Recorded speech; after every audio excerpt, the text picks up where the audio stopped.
As an entrepreneur, I want liquid. There's something about money that lets us do things. I have the assets, and they're sound assets. And yet, my advice is if you exit, just stay liquid, at least half. That's the thing, is as soon as you get sold, you're now on the market. You are a commodity. The thing about private equity is they trade businesses like playing cards. These guys are playing a completely different game. If you don't know the game that they're playing, if you don't know the rules, you're never going to win it. It's like playing checkers and then somebody's like, checkmate. Yeah. You're like, what happened? You're not allowed to spend non-renewable money. It's satanic and it's evil because it's all trading cards and it's all transferable. That's probably the best advice about exiting I've ever heard. Here's the thing that really sucks.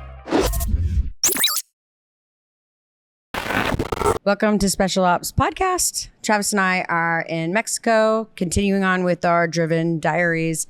We're at Driven Mastermind, a mastermind we belong to for a long time and we love dearly. Today, we are joined by Kasim Aslam, also known as Kasim Aslam. That's what I was waiting for. Kasim Aslam, who is one of the Driven owners and one of my dearest friends. Today, we are going to be talking about when exiting, what not to do. So teach Kasim, a masterclass on that, Emma. I know, that's why I wanted to talk to you about it.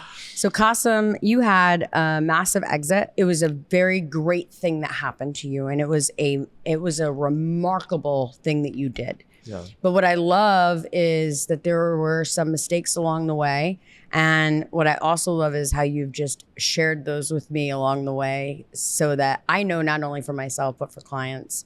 And so I would just love to make Operation Super Sexy today with you by talking about during an exit, what not to do and why. Mm-hmm. And I know that you can talk about this for 4 hours, but sum it up for me in about 20 minutes. I can do that.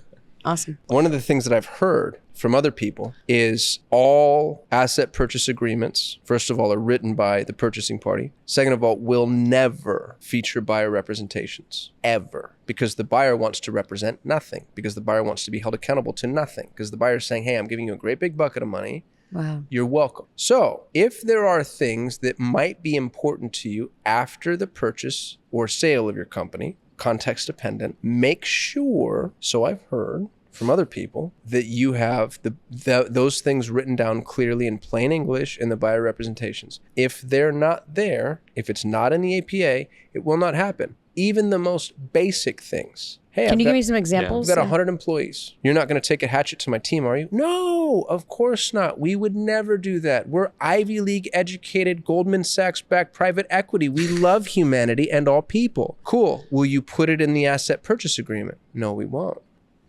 Now you at least know. Or, yes, we will. Great, I know my people are safe. If you think employment's going to carry on, will you continue to let me do my podcasts? Can I talk about the sale of my company? Will I? Anything that you want to do. You know what? I travel a lot. I'm in a group called Front Row Dads. I like to take my kids places. Like things that you don't think are up for discussion or up for debate. And that's the issue with most entrepreneurs is I ran my company on my own for 20 years. I was the boss. I was the general on the battlefield. I was purchased by a SoftBank backed company. SoftBank is massive. It's one of the biggest private equity groups in the world. I don't even know if they're technically private equity. They're so big. Like they're public equity at that point. They will dictate terms. And the acquiring entity was friendly, but there were just new rules that I didn't know were coming. And so if it's not in the APA, it does not matter, and this is the other thing that the APA will say, it does not matter what C-level exec told you it's okay, who said that they were going to be friendly, how friendly they seem, how friendly, this is the most interesting part, how friendly they really want to be. Because the thing about private equity is they trade businesses like playing cards. So you're purchased by somebody that you love, you went to school with, you grew up with, is your sibling, doesn't matter. What will happen is you're purchased by them, you know them, you love them, you trust them.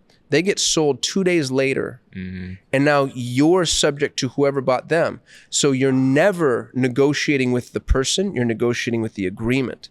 And it's always transferable. That agreement is transferable. So it doesn't matter that I trust you. Does not matter.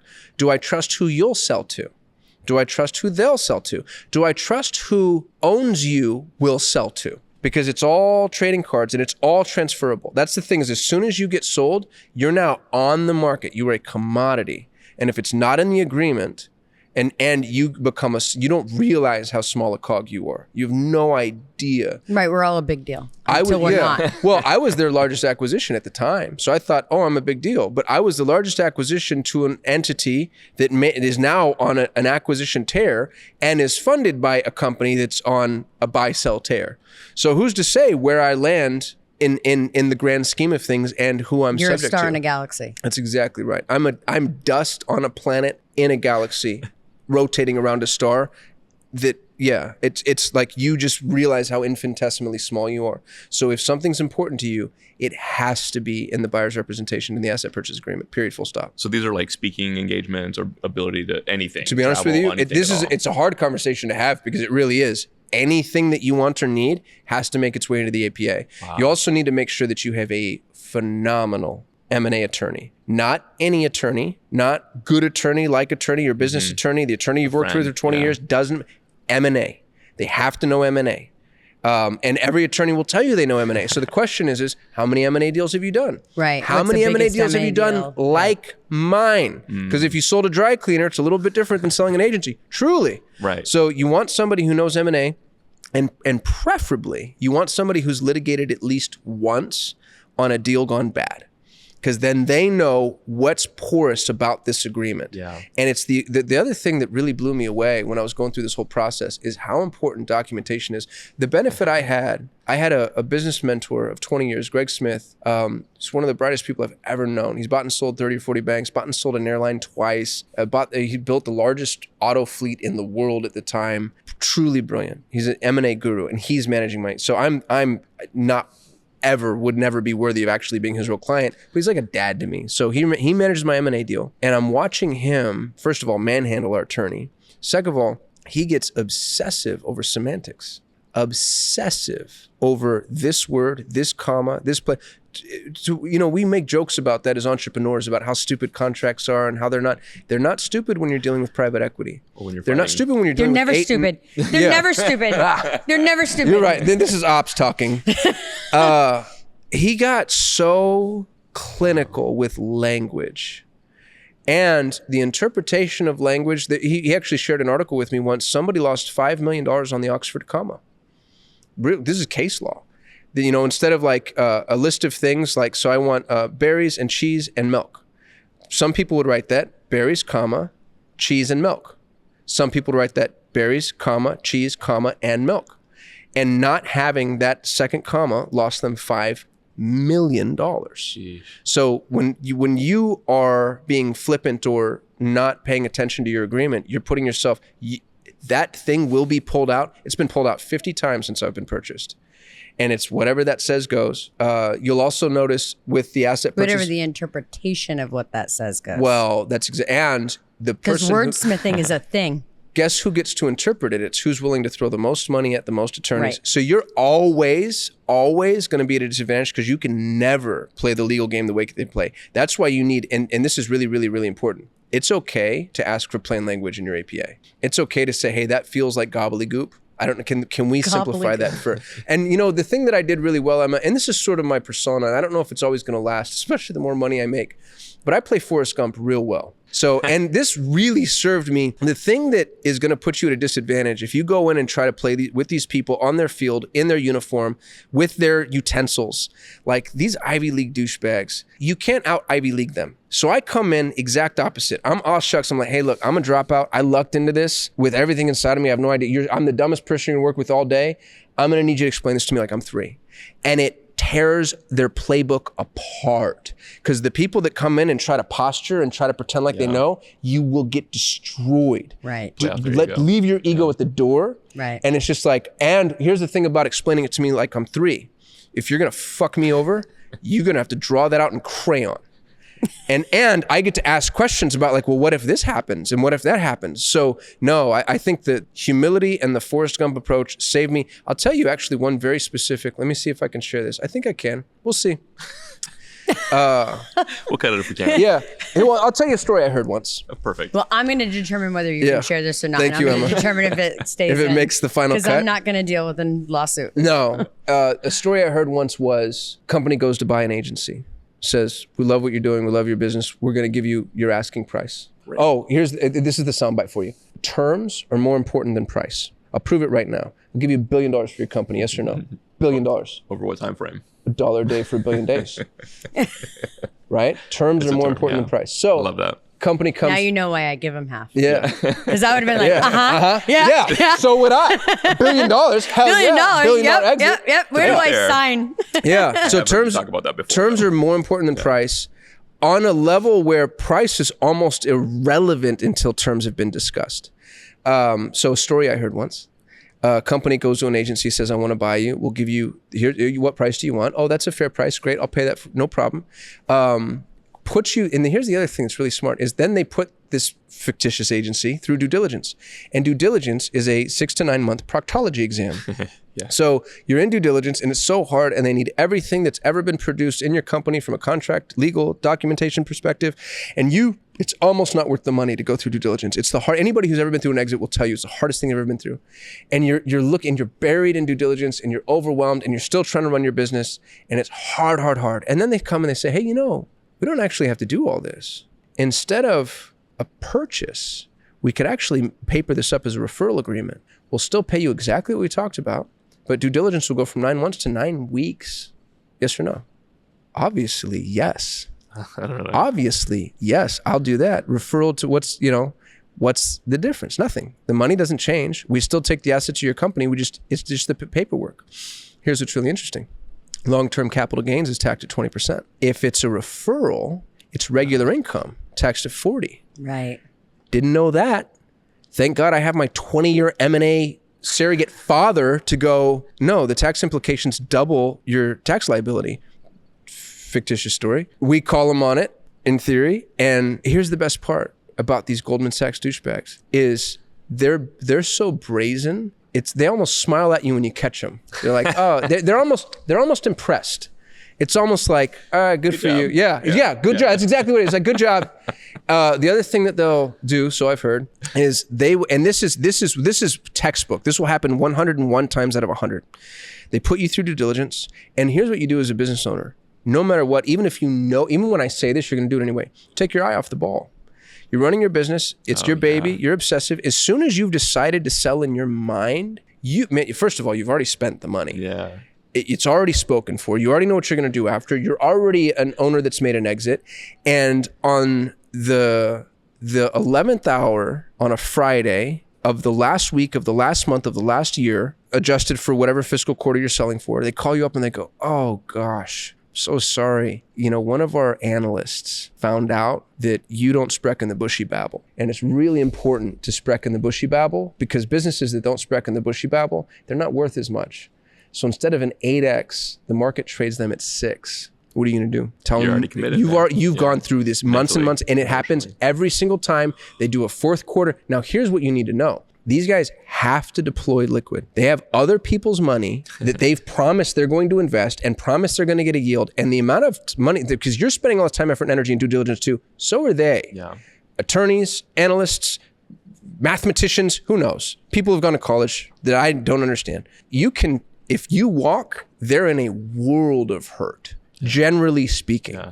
So you can hold the line, and with the understanding and expectation that if they're playing this bait and switch game with you, all they're doing is some guy's trying to see if he can get a bonus and squeeze you down by another who knows what. And what I'd say is, if it's in the very end, you hold the line. Unless what they're saying is, now here's the thing that really sucks. And sometimes there's a legitimate problem with your business. So what you want to do as a seller, everybody thinks you want to hide the issues and you want to be the belle of the ball. Nothing wrong with me. No tattoos, no piercings, never been, you know what I mean? Like pure as the driven snow. You're describing me. Yeah. Here's what'll happen is they don't bring that up in the negotiations on the front end. And if they have something legitimate on you, you have to take that down regulation now. Right. So what you want to do is, when you're negotiating the price of your business, you want to take every skunk that's ever existed in the history of humanity and bring it up on day one. And you dump it on them. Here's what's really cool about negotiations. And this is just negotiation logic.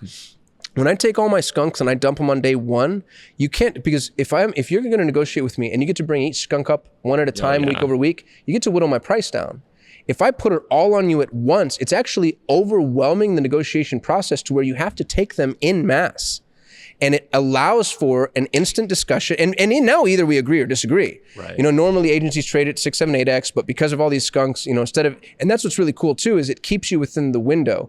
But if they say normally agencies trade at 6 to 8x, and I've agreed to a 7, and then a new skunk comes up, and now I agree to a 6, and a new skunk comes up, you can get me down to 5, 4, 3. Right. Whereas normally agencies trade at 6 to 8x, and I say, here are all my skunks. And they're like, okay, well that's 6, great. But I'm locked at 6. I will not part with this business for less than 6x of EBITDA. And if you try to do anything other than 6x, I'm walking and I'm wasting all of our due diligence time. We understand. And now we're on the same page. So don't hide. I really love that. That's probably the best advice about exiting I've ever heard. Yeah, Thanks, Emma Rainville. Yeah, you're welcome. Kasim Yeah. Aslam. The thing about those people is they really are smarter than you. They really are like these. Of course they are. Yeah. Of course they are. Yeah. But, and they lack all integrity. They have no scruples. That's generally speaking, bankers, Wall Street, like they're computers. They're computers that are built to make money, and they don't care About you. at all. And we're not used to that. Entrepreneurs, we're relationship people. Right. It's how business is done.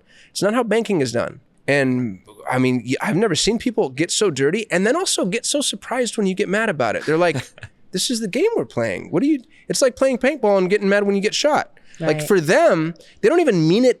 They can screw each other and then go have drinks together. We don't work that way. Most of us don't work that way. I love the point that you're making, because we heard about this at a mastermind a long time ago. We had a deep conversation early on, like way at the beginning of our relationship even. And, you know, the idea was bringing up the, like, how does everybody get paid? Understanding how everybody gets paid.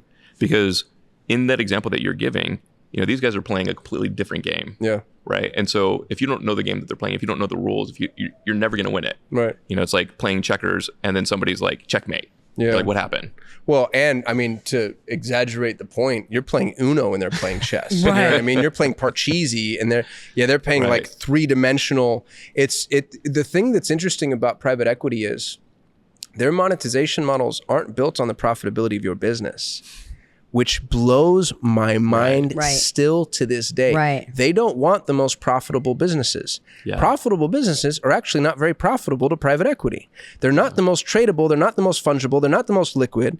Private equity likes building blocks, things that, I can take this off and I can take this off and I can do this, because what they want more than profitability is visibility. They want analysts to be able to see what's going to happen. If I pull this lever and I push this button, these things take place. They love those businesses. Profitable businesses, the most profitable businesses, are built on things that can't be quantified. You can't quantify relationship. You can't quantify the value of a brand. You can't quantify, generally speaking, you actually can't quantify CRO, for instance. Right. And yet private equity they would pay more for a business that I know if I put $1 in, I get 3 out, but they know why.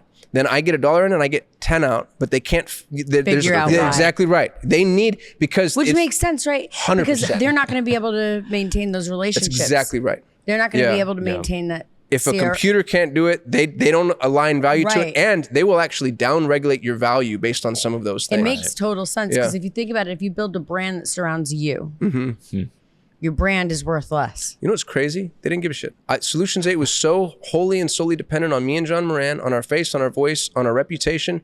And they were so... They felt like they understood the math. They were so arrogant. I was scared about that. I was like, gosh, my face is everywhere. My YouTube channel is 100% of our lead generation outside of referrals. Right. Like, is this going to be a problem?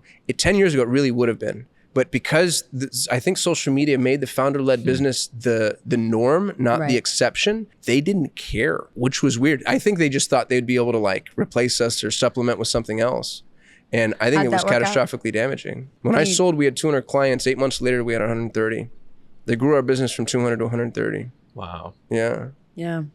Makes sense. Yeah. It wasn't just that. The market turned. I mean, I can tell you, it's not because I'm smart. I sold at the exact right time. Like God in heaven. I thought I had 2 years left. I knew what was coming. I saw the meteor. I just didn't realize how close it was. We sell, AI rolls out, attribution dies. Everybody takes their paid media spend in-house. Everybody. I got love letters on the way out, but my clients were like, you guys are amazing. You're the best thing ever happened to us. We're so grateful we found you. You're fired. And I think I just cashed a great big check. So I'm the luckiest guy in the world. I've got a star. I was born under the star of the, like I'm protected by a deity. I know that you say that it's luck, but I've watched you for a long time now be very intentful with everything you do, everything you say, every action you take. You said it earlier, and I'm just going to say it again. You are the best Forrest Gump impersonator. And shrimping got real easy after that. In reality, I've watched you very systematically. I don't know if you always know that I know, but very systematically say things at just the right moment or do things at just the right turn. So that's cute that you want to play stupid. Yeah. But you're the smartest dropout I've ever met. Yeah, I appreciate that. Well, the bar is high because the dropouts are the smartest. 100%. 100%. They were too smart for school. That's what happened. That's right. Yeah. That's what happened. But I'll tell you the exit. Here's the thing that I'll tell all young entrepreneurs. When I sold, I was 2 million EBITDA, which I didn't know what those words meant. It was $2 million in net profit. Agencies sell at 6 to 8x. You can do the math. I met a guy named Ruben Hendel, he was the top M&A advisor in the agency space, period. And I talked to him. I wanted him to be my M&A guy when I thought my business partner or my business mentor wasn't going to be able to do it. And Ruben goes, "You're way too small for me." He's like, "Look, if you can get to 5 million EBIT, I can get you 13x because your agencies your size trade to 6 to 8 because 6 to 8 in M&A is low. SaaS trades at 30.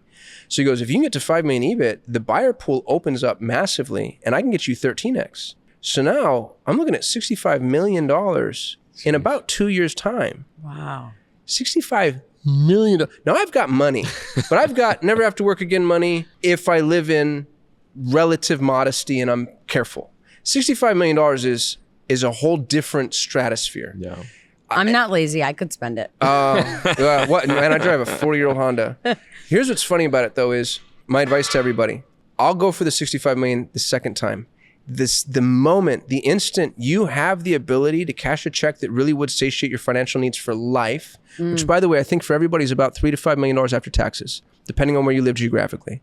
Because you can expect a 5% return after inflation, and $3 to $5 million is going to yield you enough. Again, it's not private jet money, but it's forever money. The thing about being an entrepreneur, I'm such an effective entrepreneur now because I'm not worried. I'm not scared of anything.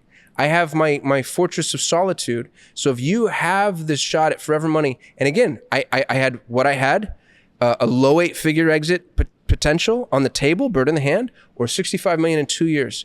And had I waited the 2 years, the agency would have crumbled. So on your first shot, cash the check, please, dear God. Don't try to time the market. Don't try to be smart and, but if I do this, did you take the money? And then second, third, fourth, fifth, sixth time, now you can gamble, but don't gamble when you can't afford to gamble. That is actually some really freaking great advice. Do you think that makes you possibly more dangerous in like entrepreneurship, or potentially more foolish in some of the things that you pursue? This guy is an assassin. A lot of people don't know. This man is an assassin. Yeah. In a few ways. I've gotten calls and I know it goes, but this man is an assassin. So yes, I'm going to answer that on your behalf. Yes, he is dangerous. I think the point that I'm making is like, you can get foolish. You can get foolish 100%. Because you get overconfident sometimes. Without question. Without question. I'll tell you the thing that I wish I had done is not deploy. When you have money, first of all, you become a prey animal. And really close friends, by the way. People I've known for 20 years, they just can't help themselves because it's the big lick. So they come to you and you're like, oh, this opportunity, this investment, this idea, this whatever. I wish I just kept the money. Because I bought a bunch of real estate, did a bunch of syndications, bought a bunch of, assets, annuities, whatever. I just, as an entrepreneur, I want liquid. And I realize, I know the arguments. I'm a prepper. I understand fiat currency. I understand inflation, but there's something about money that lets us do things. So now I have the assets, and they're sound assets. And yet my advice, if you exit, just stay liquid. At least half. If you want to go invest half, it depends on how much you get. Like, let's be, sure. Yeah. So let's talk about that. So let's quantify that in time. So if I sell, if I exit, how much money do I want for time? Like, do I want to be able to pay for my entire lifestyle for 5 years, 10 years, 15 years? No. Quantify that in a time period. So you're all the way to retirement. You're not allowed to spend money. You're not allowed to spend non-renewable money. Non-renewable money, it's satanic and it's evil. If you want to buy a latte with non-renewable money, you're expending life force. What you want is you want to go buy a house in Fargo, North Dakota, which is the number one recession-proof city in the continental United States because of fracking, and always probably will be. Or whatever, it's easy. You can go put it in T-bills, right? Go find renewable money. So you go, the T-bill was what? It got up to like 6%, guaranteed by the federal freaking government. Are you kidding me? Go put your money in a T-bill. And then the 6% that you get, that's what you buy your lattes with. Right. If you spend non-renewable money on anything, you are an imbecile and you deserve what's going to happen because it's just going to atrophy. The thing to do is to go get your 5% after inflation. And you can do that in the market, just an S&P index fund. You can do that in real estate syndications, which is what I did. You can buy single family home. There's a trillion ways to I did a bunch of hard money loans. Right. There's a trillion ways to have renewable money. You spend the money your money makes you. And if you have $5 million, honestly, if you have 3 and you're frugal, you'll never work again. And the money, and you'll never touch the 3. You'll always have $3 million adjusted for inflation. So the 3 will actually grow at a slow clip. And whatever it kicks off, that's what you spend. It's these, man, I can't tell you how many friends I have. They've got a beach house. They've got a Ferrari. They fly first class. They don't have shit. I have money. Yeah, I have to fight with you. I have to fight with him. Like, Kasim, I bought you a first class ticket. Oh, no, don't do that. It's crazy. I don't want to get used to it. I'd rather have the money. I've got real money. And when an opportunity shows up, we had an opportunity, it fell through, but we had an opportunity to buy a $10 million business for $1 million. You know what I'm talking about? I do. There was a $10 million business for sale for $1 million, but we needed the $1 million that day. Guess who has $1 million to go and buy this $10 million? I was like, I'm liquid. You're the only one. Yeah. So as a matter of fact, yeah. So yeah, man, liquidity, somebody put this to me and I loved it so much. They said that liquidity is like oxygen. Oxygen is not the most important thing in life. As a matter of fact, oxygen might be the least important. When was the last time you thought about oxygen?